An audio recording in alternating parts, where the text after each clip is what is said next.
Christian nationalist dorkmeister Dale Partridge just said that women being things like governors, judges, and firefighters is transgenderism.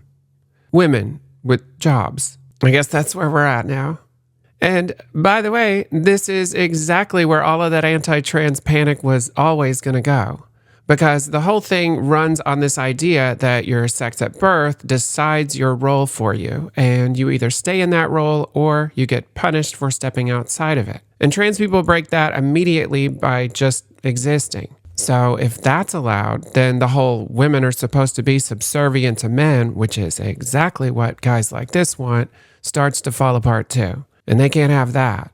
So they start by going after the smallest, least understood group first. People get used to watching that group get policed and punished and talked about like they're the problem, and that becomes normal.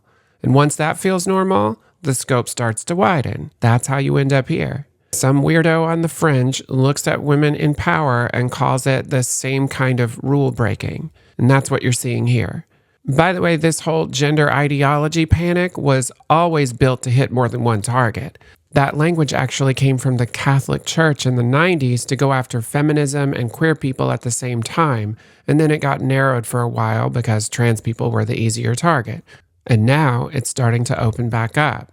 And that slow creep always starts on the fringe like this. Some guy throws it out there, people laugh it off, and meanwhile, he's testing how far that idea can go.